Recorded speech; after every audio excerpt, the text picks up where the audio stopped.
Hello, welcome students to this session of Social Science History, Chapter 8, topic Civilizing the Native, Educating the Nation. The demand for moral education. Let's recap what we have learned so far. As we have read in the covered topics, that there were two groups of British officials who wanted to introduce education system in India. There were the Orientalists, who favored and argued that the British need to promote Indian rather than Western learning. And the other groups were the Anglicists, who opposed the Orientalists and wanted to introduce Western learning. After the arrival of Wood's dispatch, the British aimed to produce Indian civil servants through European learning so that they could help them in the administration. Now, coming back to the point, the demand for moral education. Here, students, please don't get mixed up with the East India Company and the Christian missionaries. They were two different groups. The East India Company came mainly to trade, and while the Christian missionaries came for their religious purposes, maybe to propagate their religion. The Christian missionaries strongly criticized the practical education. Why? Why did they criticize? Let's find out the reason.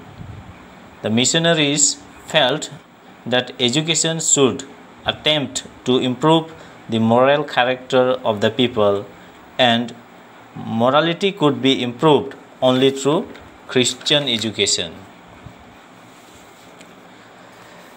Until 1813, the East India Company was opposed to missionary activities in India. It feared that missionary activities would provoke reaction amongst the local population and make them suspicious of British presence in India. And unable to establish an institution within British-controlled territories, the missionaries set up a mission at Serampur in an area under the control of the Danish East India Company. So these missionaries, they could not establish themselves within the British colony. So they established in the Danish East India Company. A printing press was set up in 1800 and a college established in 1818. Over the 19th century, missionary schools were set up all over India. And after 1857, however, the British government in India was reluctant to directly support missionary education. There was a feeling that any strong attack on local customs, practices, beliefs, and religious ideas might enrage native opinions. That means these Christian, their activities which attack their customs, practices, beliefs, it may anger the local people or local belief. In this topic, we are going to study what happened to the local schools and the report of William Adam. Do you have any idea of how children were taught in pre-British times? Have you ever wondered whether they went to schools? And if there were schools, what happened to this under the British rule? Let us find out this through the report of William Adams.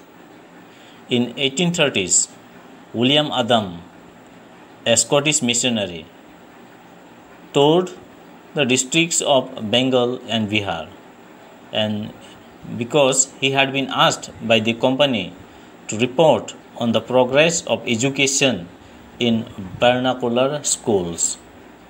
Vernacular means local language schools. The report Adam produced is quite interesting. How it was interesting? Adam found that there were over 1 lakh Pathshalas in Bengal and Bihar. These were small institutions with not more than 20 students each. But the total number of children being taught in these Pathshalas was considerably over 20 lakh. These institutions were set up by wealthy people or the local community. At times, they were started by a teacher or guru. The system of education was flexible.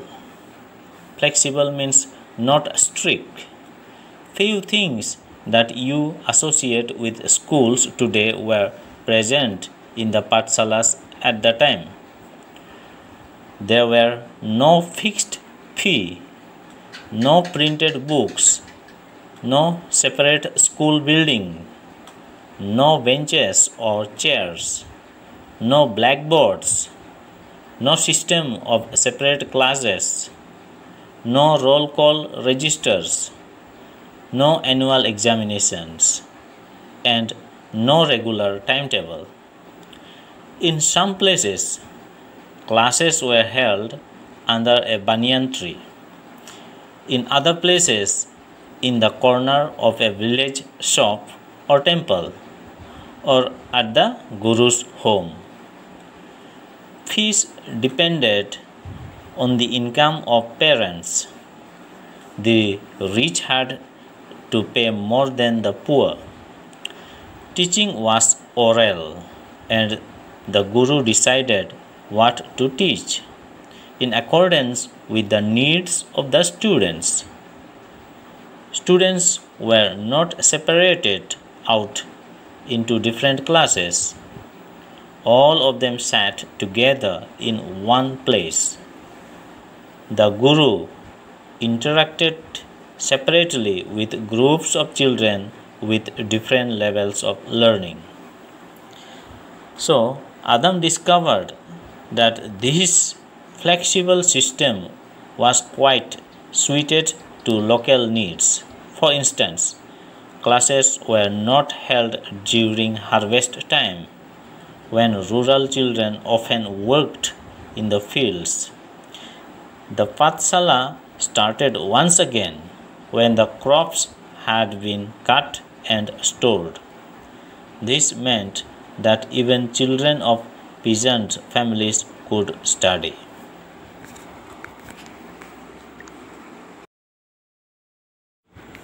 New routines and new rules. Under this topic, we are going to study the changes of learning tools and environment of place similar to the present day school environment. Up to the mid-19th century, the company was concerned primarily with higher education. Therefore, it allowed the local Pathshalas to function without much interference. After 1854, the company decided to improve the system of vernacular education. It felt that this could be done by introducing order within the system and imposing routines, establishing rules, ensuring regular inspections. Then how was this to be done? What measures did the company undertake? It appointed a number of government pandits, each in charge of looking after 4 to 5 schools. The task of the pandit was to visit the Pathshala and try and improve the standard of teaching. Each guru was asked to submit periodic report and take classes according to a regular timetable.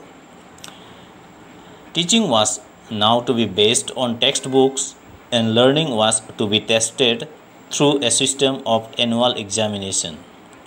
Students were asked to pay a regular fee, attend regular classes, sit on a fixed seats and obey the new rules of discipline.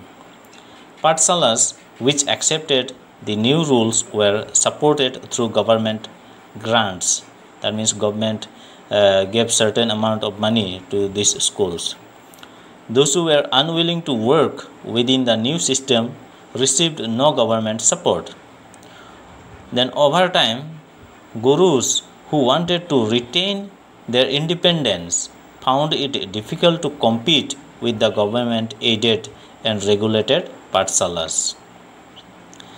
The new rules and routines had another consequence. In the earlier system, children from poor peasant families had been able to go to pathshalas, since the timetable was flexible. The discipline of the new system demanded regular attendance. Even during harvest time, when children of the poor families had to work in the fields, inability to attend school came to be seen as indiscipline. Therefore, as indiscipline of the lack of desire to learn. So, there were the school which did not get government aid, government grants, it suffered badly, and the poor section of children also suffered badly. That's all for today. Thank you and have a wonderful day ahead.